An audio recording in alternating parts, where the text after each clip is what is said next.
Hi students, welcome to Science Adder 24/7. Myself Arshpreet Kaur, your physics educator on this channel. First of all, I will request all those students जो भी इस channel पे new है, don't forget to subscribe to the channel and press the bell icon because इस एक video से आपको realization होने वाला है यार कि जैसे ही आप क्लास 11 स्टार्ट कर रहे होंगे ना, आपको ये वाली गलतियां तो बिल्कुल भी नहीं करनी.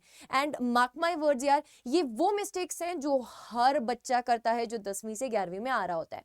क्योंकि अभी तो एकदम मौजों वाला पीरियड चल रहा है ना यार, एकदम मजे से इन 2 महीनों में आपने इतनी मौजें मार लेनी है, आपको ऐसा लगना है यार कि ये वाली छुट्टियां तो कभी लौट कर आनी ही नहीं है मैम. और यही 2 महीने आपको पड़ सकते हैं भारी. आपके क्लास 11th में जब आप स्ट्रीम चूज करने में प्रॉब्लम आ रही है आपको, या फिर आप स्ट्रीम चूज कर चुके हैं फिर भी आपको आलस आ रहा है कि हम पढ़ाई स्टार्ट करें या ना करें, अभी रिजल्ट्स का वेट करें या फिर प्रिपरेशन स्टार्ट कर दें, तो इस टाइम पर ये वीडियो आपके लिए एक आई ओपनर की तरह होने वाली है. तो इस वीडियो को एंड तक जरूर से देखिएगा. सो जो भी बच्चे अभी 11th में मूव कर रहे हैं, सबसे पहला they are waiting for their results. तो जैसे कि सीबीएसई के द्वारा बोल दिया गया है कि आपके जो रिजल्ट्स हैं वो 20 तारीख के बाद जो है आ जाएंगे, ठीक है. बट फिर भी हम इस टाइम पर तो अपने नानी के घर गए हुए हैं, मौसा के घर, मौसी के घर, है ना, मामू के पास गए हुए हैं, या फिर हम फ्रेंड्स के साथ मौजे मार रहे हैं. क्यों भाई, आपको नहीं पता कि आपको 11th करनी है? और 11th क्लास बिल्कुल वो 9th क्लास जैसी है, द मोस्ट डिफिकल्ट क्लास. अगर आप साइंस स्ट्रीम को चूज करने वाले हैं तो बेटा मान के चलिएगा कि आपके एकदम पसीने छूट जाएंगे, क्योंकि इतना ज्यादा वास्ट सिलेबस. जो 10वीं का सिलेबस था ना, वो एक छोटू से इस उंगली के इस फर्स्ट पोटे जितना था बेटा यार, मतलब इतने सी फिंगर जितना था. और अभी जो सिलेबस है ना, वो इतना सिलेबस है, यानी कि इतना ज्यादा वास्ट है सिलेबस. और आप इस टाइम पर अगर फ्री में इधर उधर टहल रहे हैं और आप लेट स्टार्ट करने वाले हैं, तो आप काफी सारे बच्चों से ऑलरेडी पीछे हैं. फर्स्ट ऑफ ऑल बेटा, आपको यहां पर अपने दिमाग में एक चीज बिठा लेनी है कि जितना आप लेट स्टार्ट करते हैं कर लीजिए, कोई प्रॉब्लम वाली बात नहीं है. बट बेटा आपको जो सिलेबस है ना, वो वाइंड अप करना पड़ता है दिसंबर तक, है ना. अगर एक बच्चा आज क्लास 11th के सिलेबस को स्टार्ट करता है और एक वो बच्चा जो अगस्त के महीने में सिलेबस को स्टार्ट करता है, तो किसके पास ज्यादा टाइम हुआ? जो आज से स्टार्ट कर रहा है. तो हमेशा बेटा जो पहले स्टार्ट करता है ना, उसको एक एज मिलती ही है. जो लेट स्टार्ट करते हैं ना, वो कभी भी फर्स्ट नहीं आ सकते हैं.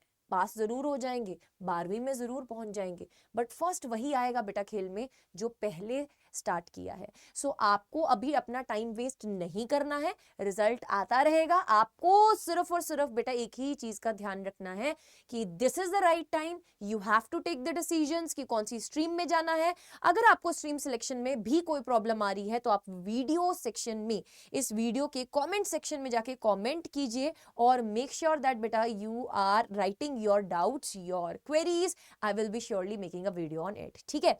नेक्स्ट बेटा, आप मिस कर रहे हैं अपना गोल्डन पीरियड, यानी कि ये जो गोल्डन टाइम चल रहा है ना अभी का, जिसमें आप मौजे मार रहे हो, इस पर्टिकुलर टाइम में आप अपने बेसिक्स को स्ट्रॉन्ग कर सकते हो बेटा.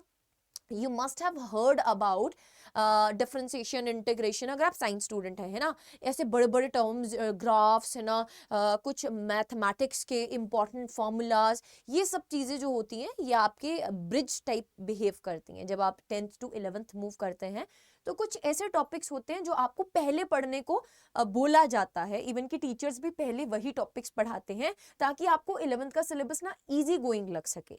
सो इस टाइम को, इस गोल्डन पीरियड को मिस मत होने दो. इस टाइम पर आपका मेन मोटिव होना चाहिए उन टॉपिक्स को ढूंढना और उनको पक्का कर लेना. ऐसा पक्का करना कि आपको फिर पूरी इंटायर जर्नी में एक साल कोई प्रॉब्लम फेस करनी ही नहीं पड़ रही.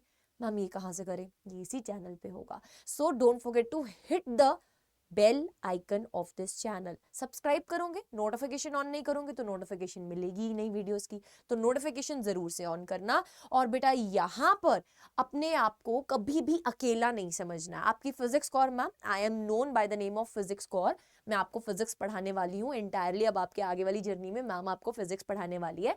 सो बेटा आपको एक चीज मेक श्योर करनी है कि हमेशा दिमाग में एक ऐसी चीज है ना आपके होनी चाहिए, दैट योर दीदू इज हेयर विद यू. आज से मैं आपकी बड़ी बहन की तरह हूँ, है ना, बड़ी दीदू की तरह हूँ. आप मुझे मैम भी बुला सकते हैं, दीदू भी बुला सकते हैं. बेटा जब भी ऐसा लगे कि यार कैसे होगा, हमने साइंस स्ट्रीम लेनी है बट हमें साइंस स्ट्रीम में आगे फिजिक्स में डर लग रहा है ना, तो बेटा आपके दीदू आपके लिए अवेलेबल है।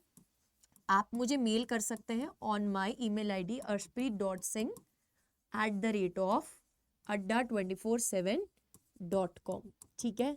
You can drop me mail any time, I will surely reply to it, ठीक है। बट आपको एक चीज मेक श्योर करनी है कि अगर आप लेट स्टार्ट कर रहे हैं तो आप ये बेटा ध्यान रखिएगा एक चीज का, जब आप स्कूल में जाते हैं, ऑफलाइन ट्यूशन जा रहे हैं या ऑनलाइन ट्यूशन ले रहे हैं, सबसे बड़ा दुश्मन 11वीं वाले स्टूडेंट्स का कौन होता है? बैकलॉग्स होते हैं। आपने लेट सपोज आज अपने भाई की शादी में जाने के लिए छुट्टी मार ली, आपने अपने फ्रेंड के साथ घूमने जाना था, मूवी देखने का प्लान बना, घर वालों के साथ जाना था, छुट्टी मार ली, और आप कल जब जा रहे हैं क्लास में और आप एक्सपेक्ट कर रहे हैं कि आपको चीजें समझ आएंगी, नहीं आएंगी। 11वीं ऐसी ही है बेटा, मैं आपको भी सिलेबस ओवरव्यू भी करवाने वाली हूँ बहुत जल्दी ही। तो उस टाइम पर यू विल रियलाइज कि यार यहाँ पर तो एक दिन में, 10th में तो ऐसा होता था कि अगर एक दिन की छुट्टी मारते थे तो अगले दिन फिर भी हम पढ़कर खुद समझ लेते थे चीजों को, बट यहाँ पे ऐसा नहीं होता है। तो यहाँ पे बैकलॉग्स बहुत बढ़ते जाते हैं। तो आपको डेली उठ के अपने आप को सुबह एक चीज बोलनी है कि मुझे बैकलॉग नहीं बढ़ाना। बैकलॉग आज तक किसी का कभी खत्म नहीं हुआ बेटा, अगर खत्म हुआ भी है ना तो उस इंटेंसिटी के साथ पढ़कर कभी खत्म नहीं हुआ जिससे आपका सिलेक्शन आ सके। क्योंकि अगर मैं यहाँ पर मान के चल रही हूँ कि आप एक साइंस स्टूडेंट बनने वाले हैं, आप साइंस स्ट्रीम लेने वाले हैं, तो आप इधर नॉन मेडिकल लेंगे या मेडिकल लेंगे, इधर आप जेई का एग्जाम दे रहे होंगे या नीट का एग्जाम दे रहे होंगे या सीयूटी का एग्जाम दे रहे होंगे, तो उसके लिए आपके कॉन्सेप्ट बिल्डिंग बहुत बढ़िया होनी चाहिए, आपके बैकलॉग्स खत्म करने की क्षमता सबसे ज्यादा होनी चाहिए। तो बैकलॉग के ऊपर तो बिल्कुल भी बेटा है ना अपनी कमर जो है एकदम कस लेना कि ये आपकी लाइफ में कभी भी नहीं आना चाहिए, ठीक है। Backlog should never come to your life. And next is notes making. Notes making के ऊपर बहुत ज्यादा ध्यान देना मेरे 11th वाले बच्चों। बिल्कुल भी ये मेक श्योर करना है, बिल्कुल भी आप किसी का कॉपी नहीं कर रहे हो, किसी के नोट्स बोरो नहीं कर रहे हो, आपको खुद के नोट्स बनाने हैं। And class work and homework copy अलग अलग होनी चाहिए बेटा। जो फेयर नोट्स बनाते हैं ना वो क्लास देखते देखते बनाइए। होमवर्क कॉपी में क्या करना है, आके उसी टॉपिक के रिलेटेड क्वेश्चंस करने हैं, ठीक है। आपको यहाँ पर हम पढ़ाएंगे, इवन डीपीपीस भी देंगे, क्वेश्चन प्रैक्टिस भी कराएंगे। तो मैं आपको डेली बेसिस पे कुछ होमवर्क दूंगी, वो आपको होमवर्क कॉपी में करना होगा, अदरवाइज आपको नोट्स बनाकर चलने हैं, सिंगल नोट्स। और यार वो छोड़ दो, वो 10वीं तक हम बहुत कलरफुल वलरफुल चीजें बनाते थे, है ना, हमें एकदम कलरफुल नोट्स पसंद आते थे।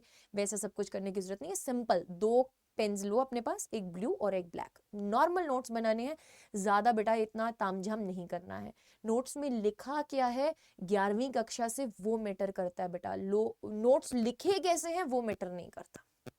हाँ ऑफ कोर्स रीडेबल होनी चाहिए, ऐसा नहीं कि कीड़ियां वीडियां मार रहे हैं, बट नोट्स के ऊपर शुरू से आप ध्यान देना। और इन सब चीजों का सोल्यूशन और हल सिर्फ एक ही है बेटा, that is you have to follow your physics core ma'am, that is me, ठीक है। तो आपको इस चैनल को, फिजिक्स कोर मैम को फॉलो करते रहना है। मैम आपके साथ में खड़ी है, जस्ट अभी शुरुआत होने जा रही है आपकी 11th की जर्नी की, तो इसीलिए मैंने आपको पहले ही बता दिया कि आपको ये वाली गलतियां बिल्कुल भी नहीं करनी है।